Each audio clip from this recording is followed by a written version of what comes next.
back. You're watching The Money Show. It's time for our Spend with TMS segment. What you saw on your screens was, of course, the brand new iPhone 12 that was launched last evening. And, well, as is expected from iPhone, it is priced on the upper end of the average range of mobile phones available in India. From what I understand, the iPhone 12 price in India starts at 69,000 rupees. It's packed with features, the ceramic shield on the cover, which will prevent the usual screen cracks that we witness on a lot of iPhones, but not to mention the processors, etc.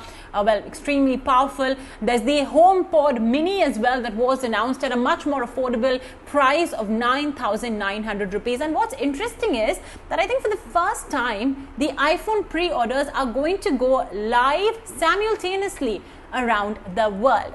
So let's talk then about the latest from the Apple stable, whether they're worth the buck. I have with me Nikhil Chawla, founder of the Unbiased Blog, and in fact a user of a variety of Apple products, a faithful, if you could call it that. Nikhil, thanks so much for joining us today on ET Now. Let's start first with your initial thoughts of the iPhones that were released. What really stood out for you? What are the key features of this brand new phone that has been released from Apple? Me again. I'm so excited because, it goes back to the design philosophy of what we saw in the iPhone 4, 4S and 5S, the original SE, the blocky design that we always love. Now, some people have polarizing opinion about the design. They said that they enjoyed the curvy back. But over here, a lot of consumers really miss that form factor, the blocky form factor that we got. We earlier saw it in the iPad Air and the iPad Pro. So that design is back. Obviously, the ceramic shield adds to the strength and the drop value of that. If you drop the phone, it can really withhold that drops and, not crack the scene as we have seen in the past. So a lot of improvements. Obviously, the processors have improved, the cameras have improved, new design colors, and the most important factor, the iPhone has been announced in 4 different variants. This is the biggest Apple and iPhone announcement ever because usually it was 1 or 2 devices. This is 4 devices. That makes it very clear that Apple is trying to give every consumer a bit of iPhones, starting from 70,000 rupees going up to 130,000, really matching all the expectation as we expected the iPhones to be coming in 4 sizes. But yes, the blockbuster is the iPhone 12 mini, which was always wanted by a lot of people who wanted that small form factor with the huge screen that we get. Because, you get a 5G smartphone, you get the world's lightest, smallest, and the most capable 5G smartphone in 70,000 rupees. And at the same time, with the world, even though we don't have 5G yet, but we'll soon have that capability. So it's always better to have that in your device. Also, talking about from 12, 12 mini, 12 Pro, 12 Pro Max, all these have the best and the smartest and the fastest processing powers.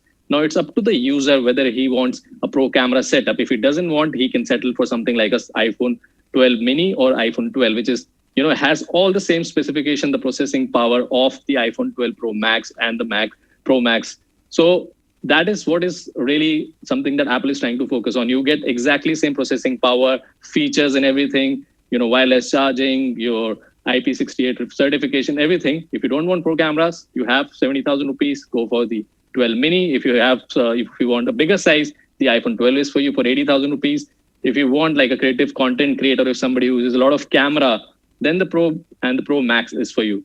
Now, all these devices are great. You have some additional functionalities like, the MagSafe adapter that can plug in things and, added accessories. Now, this is just evolving. It's just a first setup. And we all know that when Apple does something, it really catches the trend. And that is why we'll see a lot of 5G adoption now because, the world will move towards 5G because unless and until Apple does it, it doesn't become a trend. And we've seen it in the past. It's not something new for us. So really, really exciting times. And then talking about the HomePod Mini that you mentioned. Now, a lot of people are saying that you have the Amazon devices and the Google, the Nest Audio that recently launched for around 7,000 rupees. So does it compare because of the smaller size? Does it compare and demand that kind of value that 9,000 rupees is enough, is good enough for that small speaker? Now, one thing that I want to make it clear, like you mentioned, I'm a pro user of Apple products. And there is a differentiator. When you're using an Apple product, you are in that ecosystem and you can do a lot more things than just being a smart speaker. Similarly, with HomePod Mini, you are getting features which are only, that you can get in an Apple ecosystem, like the intercom feature, or, the audiophile quality audio that you would get from a smart speaker. Now, the HomePod was really trusted and loved by audiophiles who was not just a smart speaker, but a smart speaker that could do great for audiophiles. Processing technology and the audio that it gave was unmatched by any other smart speaker in the market, and still doesn't match up to it. So the HomePod Mini is a surprise, and it's a very good pricing for 10,000 rupees if it really performs what we have seen in the promos. And again, the features like, if you have two HomePod Minis in your room, it automatically becomes a stereo pair and you get that stereo audio. Imagine having four and creating your home theater setup in just 40,000 rupees. How great that would be.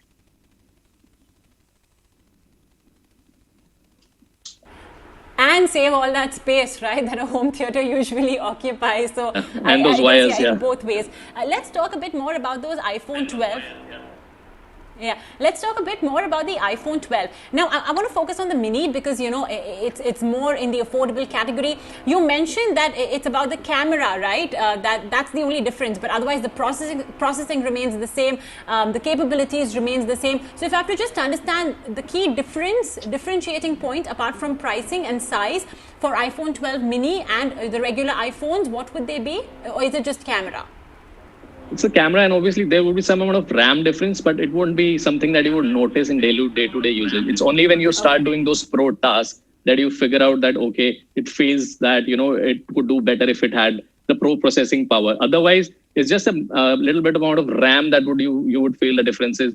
Otherwise, it's completely similar devices. It's not like that you have to, give up something to get that. If you're paying 70,000 rupees, you give up on that processing power, you give up on that design. Nothing like that. You don't have to give up on 5G. You don't have to give on processing capabilities. It's just, even the cameras are similar. It's just that you won't get those three lenses that offer you, wide angle or a LiDAR sensor that helps you do augmented reality. Other than that, even the camera capabilities with that single lens, with that wide lens would be similar. It's not that you would feel drastically different from what you captured on a 12 Pro Max or a 12.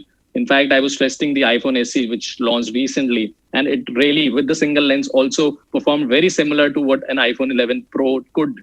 Because, when you're using that single lens, it performs absolutely similarly because it has same processing power, the same lens, same optics. It's when you start doing those, creative shots, when you go ultra wide and you do that night photography or night videography, that's when you need that Pro devices. And, they have it for you. That has Dolby Vision capture and Dolby Vision playback and other things. That really adds to the pro factor. Other than that, you will have very similar experiences. You can definitely go for either of the devices. They're really great, all of them.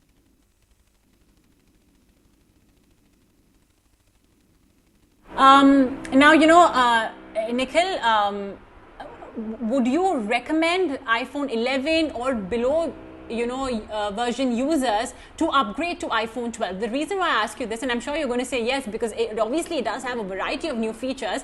But firstly, cache right now, of course, is a problem for a lot of viewers. And secondly, 5G is not yet in India. So if you can sort of postpone the purchase, why not?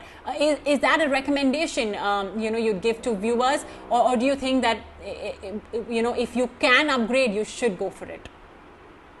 Unbiased here. If you still can get hold of the iPhone 11, which would be on sale during these festive season sales coming, it'll be a great deal. You will get it like around 50,000, 55,000 rupees. In fact, Apple has also launched its own offers where you get a free AirPod. So right now is the time to grab the iPhone 11 till the stock lasts. iPhone 11, 11 Pro or the Pro Max, whatever you can grab.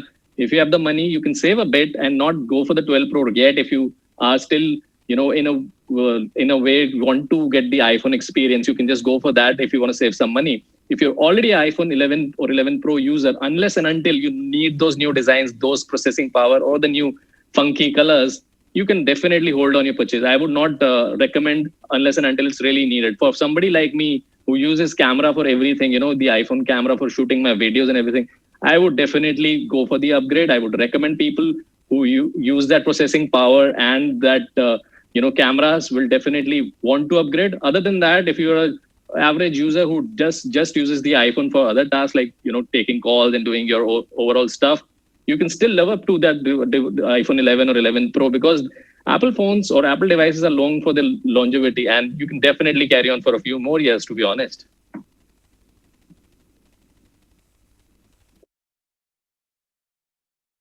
Shield cover as well. Nikhil, I wanted to actually get in your review on the Watch series, but unfortunately we're a bit short on time, so I'll let you go on that note. Thank you so much, Nikhil, for joining us today on ET Now. If you'd like to listen into Nikhil's review of the latest from iPhone and whether they're worth the buck, you can catch this conversation on ET Now's YouTube channel. For now, we'll wrap it up.